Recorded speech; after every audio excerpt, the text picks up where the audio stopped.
साली के चोली में रंग डाल दस, भैया के साली के चोली में रंग डाल दस, भैया के साली के चोली में रंग डाल दस, भैया के साली के चोली में रंग डाल दस। भीतर ले जाई खूबे चिल्लाई, भीतर ले जाई खूबे चिल्लाई, रंग से जवानिया के ये करब कर दस। भैया के साली के, भैया के साली के, भैया के साली के चोली में रंग डाल दस, भैया के साली के चोली में रंग डाल दस, भैया के साली के चोली में रंग डाल दस, भैया के साली के चोली में रंग डाल दस।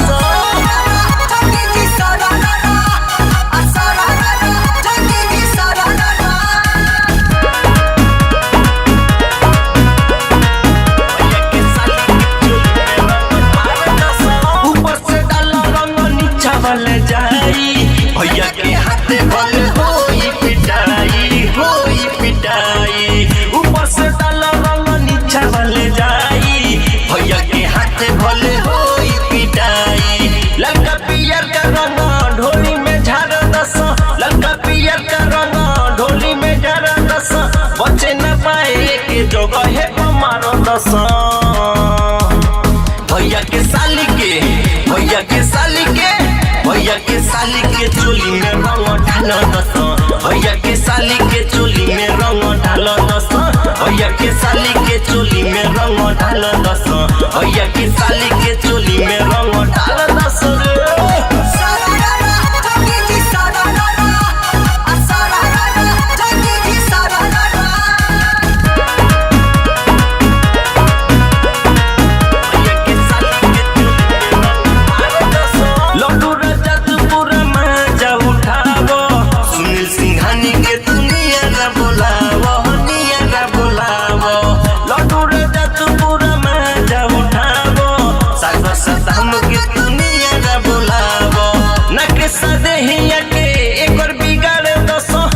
सदेहिया के एकर बिगाड़ दस, एकर जवानिया के इंजन उखाड़े दस।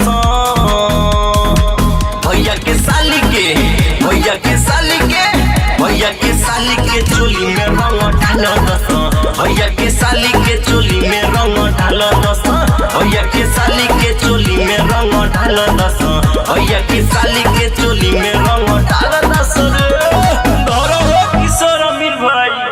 Bhagwati recording studio, Narkatiaganj.